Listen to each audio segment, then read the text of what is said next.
ഇപ്പം നിങ്ങൾ ചിന്തിക്കുന്നുണ്ടാവും ഞാൻ എന്തെങ്കിലും കുക്കറൊക്കെ എടുത്തോണ്ടിരിക്കുന്നത് എന്നുള്ളത്. സാധാരണ നമ്മൾ കുക്കറിൽ ചോറ് തയ്യാറാക്കാറാണ് പതിവ്. പക്ഷേ നമുക്ക് ഇതിൽ ഒരുപാട് കാര്യങ്ങൾ, പ്രത്യേകിച്ച് നമ്മുടെ അടുക്കളപ്പണി എളുപ്പമാക്കാൻ പറ്റുന്ന ഒരുപാട് കാര്യങ്ങൾ ചെയ്യാനായിട്ട് കഴിയും. അപ്പം വീഡിയോ നിങ്ങൾ സ്കിപ്പ് ചെയ്യാണ്ട് കണ്ടു നോക്കൂ, തീർച്ചയായിട്ടും നിങ്ങൾക്ക് ഇഷ്ടപ്പെടും. റൈസ് കുക്കർ അല്ലെങ്കിൽ നമ്മുടെ ഈ ഒരു തെർമൽ കുക്കർ വീട്ടിലുള്ളവർ തീർച്ചയായിട്ടും ഈ ഒരു വീഡിയോ കണ്ടു നോക്കണം. ഇല്ലെങ്കിൽ നിങ്ങൾക്ക് ഭയങ്കരമായിട്ട് നഷ്ടമായിരിക്കും കേട്ടോ.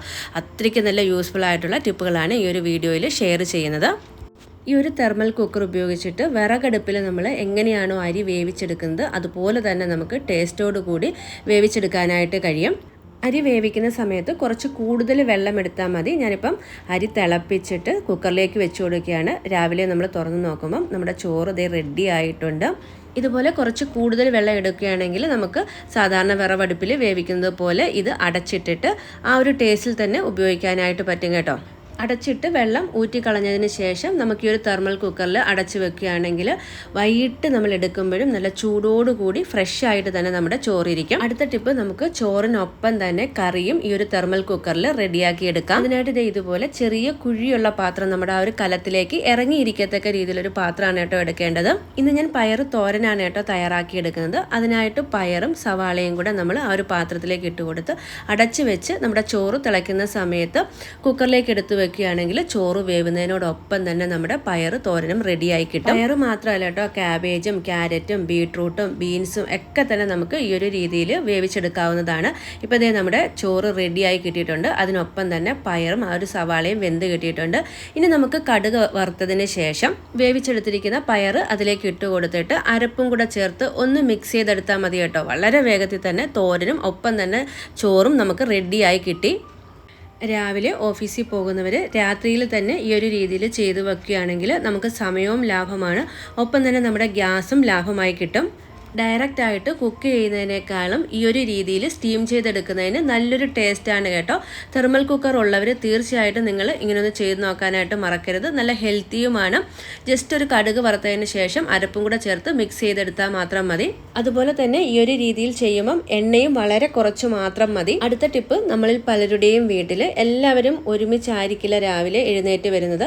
പല സമയങ്ങളിൽ വരുമ്പം നമ്മൾ ചായ വീണ്ടും വീണ്ടും തിളപ്പിക്കേണ്ടതായിട്ട് വരും. ഗ്യാസ് നഷ്ടം, സമയനഷ്ടം ഒക്കെ ഉണ്ടാവും. പക്ഷേ നമ്മളിത് ഇതുപോലെ തിളപ്പിച്ച ചായ ഈ ഒരു തെർമൽ കുക്കറിൽ വെച്ച് അടച്ചു വെക്കുകയാണെങ്കിൽ കുറേയേറെ സമയം നല്ല ചൂടോടുകൂടി തന്നെ ഇരുന്നോളും. ആവശ്യമുള്ളവർക്ക് എഴുന്നേറ്റ് വരുമ്പം ഈ ഒരു ചൂട് ചായ തന്നെ നമുക്ക് സെർവ് ചെയ്യാനായിട്ട് കഴിയും കേട്ടോ.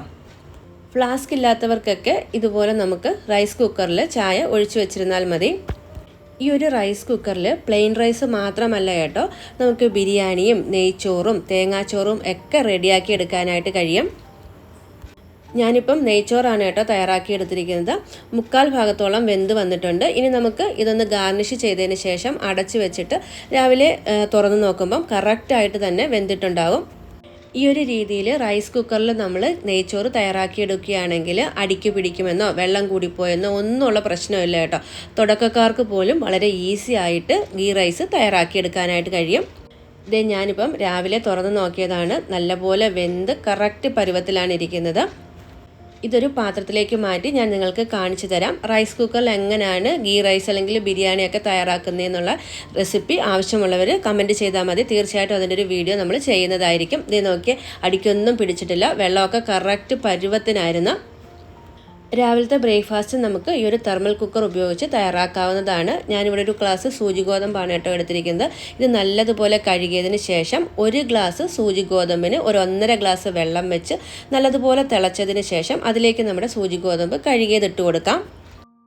ഇനി ഇതൊന്ന് തിളപ്പിച്ച് കുക്കറിൽ വെച്ച് അടച്ച് വെച്ചിട്ട് രാവിലെ നമ്മൾ തുറന്ന് നോക്കുമ്പം സൂചി ഗോതമ്പ് കറക്റ്റ് പരുവത്തിന് തന്നെ വെന്തിട്ടുണ്ടാവും. വെള്ളത്തിൻ്റെയൊക്കെ അളവ് കറക്റ്റ് ആയിരിക്കും. വെള്ളം കൂടിപ്പോയെന്നോ അടിക്ക് പിടിച്ചെന്നോ ഉള്ള ഒരു പ്രശ്നം ഉണ്ടാവത്തില്ല കേട്ടോ. ഇതേ ഇപ്പം നമ്മൾ രാവിലെ തുറന്ന് നോക്കുന്നതാണ്. ഗോതമ്പൊക്കെ നല്ല സ്റ്റൈലായിട്ട് വെന്ത് വന്നിട്ടുണ്ട്. ഇനി ഇത് ഉപയോഗിച്ചിട്ട് ഉപ്പുമാവോ കഞ്ഞിയോ ഒക്കെ തന്നെ നമുക്ക് വളരെ എളുപ്പത്തിൽ തയ്യാറാക്കിയെടുക്കാം. ഞാൻ ഇന്നിവിടെ കുറച്ച് പച്ചക്കറികളൊക്കെ ചേർത്തിട്ടുള്ള ഉപ്മാവാണ് കേട്ടോ തയ്യാറാക്കിയെടുക്കുന്നത്. വളരെ ടേസ്റ്റിയാണ് കേട്ടോ. തീർച്ചയായിട്ടും തെർമൽ കുക്കർ ഉള്ളവർ ഈ ഒരു രീതിയിൽ തയ്യാറാക്കണമെന്ന് തന്നെയാണ് ഞാൻ പറയുന്നത്. ഒരു പ്രാവശ്യം ചെയ്ത് നോക്കുകയാണെങ്കിൽ നിങ്ങൾക്ക് എന്തായാലും ഇഷ്ടപ്പെടും. ഡയറ്റ് ചെയ്യുന്നവരും ഷുഗർ ഉള്ളവരും ഒക്കെ രാവിലെ സമയക്കുറവ് കൊണ്ടാണ് ഇത്തരത്തിലുള്ള ഹെൽത്തി റെസിപ്പികൾ പലപ്പോഴും ചെയ്യാത്തത്. 1-2 ദോശ തയ്യാറാക്കി കഴിച്ചിട്ട് പെട്ടെന്ന് ഓഫീസിലേക്ക് ഓടാറാണ് പതിവ്. പക്ഷേ ഈ ഒരു രീതിയിൽ ചെയ്യുവാണെങ്കിൽ പെട്ടെന്ന് തന്നെ നമുക്ക് ബ്രേക്ക്ഫാസ്റ്റ് തയ്യാറാക്കി എടുക്കാനായിട്ട് കഴിയും. വൈകിട്ട് നമ്മൾ ചായയ്ക്ക് തയ്യാറാക്കുന്ന സ്നാക്സ് കൂടുതലുണ്ടെങ്കിൽ ഒരു പാത്രത്തിലാക്കി അടച്ച് റൈസ് കുക്കറിൽ വെക്കുകയാണെങ്കിൽ ഒരുപാട് സമയം ചൂട് പോകാണ്ട് നമുക്ക് ഉപയോഗിക്കാനായിട്ട് കഴിയും. ലേറ്റായിട്ട് ഓഫീസിൽ നിന്നും സ്കൂളിൽ നിന്നും ഒക്കെ വരുന്നവർക്കും ചൂടോട് കൂടി തന്നെ നമുക്ക് സെർവ് ചെയ്യാനായിട്ട് പറ്റും. അപ്പോൾ ഒന്ന് ട്രൈ ചെയ്ത് നോക്കാനായിട്ട് മറക്കരുതേ. ഇങ്ങനെ നമ്മൾ റൈസ് കുക്കറിൽ വെച്ചിട്ട് പിറ്റേ ദിവസം എടുക്കുമ്പോഴും കേടായിട്ടുണ്ടാവില്ല കേട്ടോ. പൊതുവേ നമ്മൾ ഇങ്ങനെയുള്ള സ്നാക്സ് ഐറ്റംസുകൾ പുറത്ത് വെച്ചിരുന്നാൽ പിറ്റേ ദിവസം ഉപയോഗിക്കാനായിട്ട് പറ്റാറില്ല. നല്ല തണുപ്പുള്ള സ്ഥലങ്ങളിലും അതുപോലെ തന്നെ മഴയുള്ള സമയത്തും ദോശയ്ക്ക് മാവ് അരച്ച് വെച്ചാൽ പെട്ടെന്ന് പുളിച്ചു പൊങ്ങി വരാറില്ല. അങ്ങനെയുള്ള സമയത്ത് ദോശയുടെ മാവ് തയ്യാറാക്കിയിട്ട് നമ്മൾ ഈ ഒരു കുക്കറിൽ വെച്ചാൽ ഒരു 4 മണിക്കൂറിനുള്ളിൽ നല്ല പോലെ പുളിച്ചു പൊങ്ങി വരും കേട്ടോ. ദോശ ബാറ്റർ മാത്രമല്ല അപ്പത്തിൻ്റെയൊക്കെ മാവ് നമുക്ക് ഇതുപോലെ അരച്ച് കുക്കറിൽ വെച്ചിരുന്നാൽ മതി. ഇപ്പം ഞാൻ ഈ ഒരു ബാറ്റർ തയ്യാറാക്കി വെച്ചിട്ട് ഏകദേശം ഒരു 4 മണിക്കൂർ കഴിഞ്ഞിട്ടുണ്ട് കേട്ടോ. നല്ല പോലെ പുളിച്ചു പൊങ്ങി വന്നിട്ടുണ്ട്. അടുത്ത ടിപ്പ്, നമ്മൾ പപ്പടമൊക്കെ കാച്ചുമ്പം അധികം വരുന്നത് ഇതുപോലൊരു പാത്രത്തിലാക്കി അടച്ച് കുക്കറിൽ വെച്ചിരിക്കുകയാണെങ്കിൽ നല്ല ക്രിസ്പി ആയിട്ടിരുന്നോളും.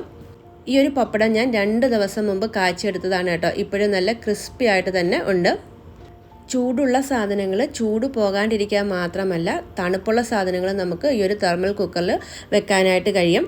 ഫാമിലി ടൂറൊക്കെ പോകുന്ന സമയത്ത് ഐസ്ക്രീമും ബോട്ടിലുമൊക്കെ ഇതുപോലെ തെർമൽ കുക്കറിൽ കുറച്ച് ഐസ് ക്യൂബ് ഇട്ടിട്ട് അതിൽ വെക്കുകയാണെങ്കിൽ ഒരു 24 മണിക്കൂർ കഴിഞ്ഞാലും ആ ഒരു തണുപ്പ് പോകില്ല കേട്ടോ. കാറിലൊക്കെ പോകുന്ന സമയത്ത് നമുക്ക് ഈ ഒരു തെർമൽ കുക്കർ ഡിക്കിയിൽ വെച്ചിരുന്നാൽ മതി. കുഞ്ഞുങ്ങളെയൊക്കെ കൊണ്ടുപോകുന്ന സമയത്ത് ഈ ഒരു ടിപ്പ് വളരെ ഉപകാരപ്രദമാവും. ഞാനിപ്പോൾ ഇതിലേക്ക് ഐസ്ക്രീം വെച്ചിട്ട് ഒരു 24 മണിക്കൂർ കഴിഞ്ഞിട്ട് തുറന്ന് കാണിച്ചു തരാം. ആ ഒരു ഐസ്ക്രീം അപ്പോഴും മെൽറ്റ് ആവാണ്ട് നല്ല തണുപ്പോട് കൂടി തന്നെ ഇതിനുള്ളിലുണ്ട്. ഐസ്ക്രീമും വെള്ളവും ഒക്കെ കിട്ടാത്ത സ്ഥലമുണ്ടോ എന്ന് ചോദിക്കേണ്ട കേട്ടോ. ചെറിയ കുട്ടികളുള്ളവരൊക്കെ കുഞ്ഞുങ്ങൾക്കുള്ള ഫുഡ് തയ്യാറാക്കിയിട്ട് ഇതുപോലെ വെച്ചുകൊണ്ട് പോവുകയാണെങ്കിൽ കേടാകാതെ ഇരുന്നോളും. അതുപോലെ തന്നെ ഫ്രഷ് ആയിട്ട് തന്നെ കുഞ്ഞുങ്ങൾക്ക് കൊടുക്കാനായിട്ടും കഴിയും. ഇനി നമുക്ക് തെർമൽ കുക്കർ യൂസ് ചെയ്യുന്ന ടൈമിൽ അറിഞ്ഞിരിക്കേണ്ട കുറച്ച് കാര്യങ്ങളും കൂടെ പറഞ്ഞിട്ട് വീഡിയോ വൈൻഡപ്പ് ചെയ്യാം. റൈസ് കുക്കർ ഡിഷ് വാഷ് ഉപയോഗിച്ചിട്ട് കഴുകരുത് കേട്ടോ. നമ്മൾ ഒരു കോട്ടൺ തുണി ഉപയോഗിച്ചിട്ട് തുടച്ചെടുക്കുക മാത്രമേ ചെയ്യാവൂ. അതുപോലെ തന്നെ ഇതിൻ്റെ ഉള്ളിലുള്ള ഈ ഒരു റിങ് കളയാണ്ട് നോക്കണം. ഈ ഒരു കുക്കറിൻ്റെ ഉള്ളിൽ സിറാമിക് കവറിങ് ആണ്. അതുകൊണ്ടാണ് നമ്മൾ ഇതിൽ വെക്കുന്ന ചൂടുള്ള സാധനങ്ങൾ ചൂടായിട്ട് തന്നെ ഇരിക്കുന്നത്. ആ ഒരു ടെമ്പറേച്ചർ മെയിൻറ്റെയിൻ ചെയ്യുന്നത് ഈ ഒരു റിങ് ആണ് കേട്ടോ. അതുകൊണ്ടാണ് ഈ ഒരു റിങ് നഷ്ടപ്പെട്ടു പോകരുതെന്ന് പറയുന്നത്. റിങ് ഉപയോഗിക്കാണ്ട് ചൂടുള്ള പാത്രങ്ങൾ നമ്മൾ ഈ ഒരു തെർമൽ കുക്കറിലേക്ക് വെക്കുകയാണെങ്കിൽ ആ റിങ് വെക്കുന്നൊരു സ്പേസ് ഉണ്ടല്ലോ, ആ നടുക്ക് കാണുന്ന സർക്കിൾ, അതുവഴി ചൂട് പുറത്തേക്ക് സ്പ്രെഡ് ചെയ്യും. അപ്പോൾ ആ ഒരു ടെമ്പറേച്ചർ മെയിൻറ്റെയിൻ ചെയ്യാനായിട്ട് പറ്റില്ല. അതുകൊണ്ടാണ് ആ ഒരു റിങ് നഷ്ടപ്പെട്ടു പോകരുതെന്ന് പറയുന്നത്. പിന്നെ ശ്രദ്ധിക്കേണ്ടുന്ന ഒരു കാര്യം, ഗ്യാസ് സ്റ്റൗവിനോട് ചേർന്ന് തെർമൽ കുക്കർ വെക്കരുത്. പെട്ടെന്ന് തന്നെ ചീത്തയായി പോകും. നമ്മുടെ വീഡിയോയിൽ പല ഭാഗത്തും സ്റ്റൗവിനോട് ചേർന്ന് കുക്കർ കണ്ടിട്ടുണ്ടാവാം. വീഡിയോ എടുക്കുന്ന സൗകര്യത്തിന് വേണ്ടിയാണ് കേട്ടോ ഞാൻ അങ്ങനെ എടുത്തത്. അല്ലാത്ത സമയത്ത് ഞാൻ സ്റ്റൗവിൽ നിന്ന് ഒരുപാട് ദൂരെയാണ് കുക്കർ എപ്പോഴും വെക്കാറ്. കടലയും ഗ്രീൻ പീസും ഒക്കെ പെട്ടെന്ന് വെന്ത് കിട്ടാനും കുറച്ച് ചൂടുവെള്ളത്തിൽ കടല ഇട്ടതിന് ശേഷം കുക്കറിൽ വെച്ച് അടച്ചു വെച്ചിരുന്നാൽ മതി. രാത്രിയിൽ ഇങ്ങനെ ചെയ്ത് വെച്ചതിന് ശേഷം രാവിലെ എടുത്തു നോക്കുമ്പം പകുതിയിലേറെ നമ്മുടെ കടല വെന്തിട്ടുണ്ടാവും. ആ ഒരു വീഡിയോ ഞാൻ ഇതിൽ കാണിച്ചിട്ടില്ല കേട്ടോ. പിന്നെ നമ്മൾ സാധാരണ പോലെ നമ്മുടെ പ്രഷർ കുക്കറിലിട്ടിട്ട് 1-2 വിസിൽ വരുമ്പോഴേക്കും കടല വെന്ത് കിട്ടും. അപ്പോൾ ഇന്നത്തെ വീഡിയോ ഇഷ്ടപ്പെട്ടെങ്കിൽ സപ്പോർട്ട് ചെയ്യാനായിട്ട് മറക്കരുത്. അതിനായിട്ട് സബ്സ്ക്രൈബ് ചെയ്യാനും ആ ഒരു ബെല്ലൈക്കൻ എനേബിൾ ചെയ്യാനും മറക്കില്ലല്ലോ. ഒപ്പം തന്നെ നിങ്ങളുടെ ഫ്രണ്ട്സിനും ഫാമിലിക്കും ഒക്കെ ഇത്രയും നല്ല യൂസ്ഫുൾ ആയിട്ടുള്ളൊരു വീഡിയോ ഷെയർ ചെയ്യാനും കൂടെ മറക്കരുത്. വീണ്ടും അടിപൊളി ഒരു വീഡിയോയിൽ കാണാം. Bye bye.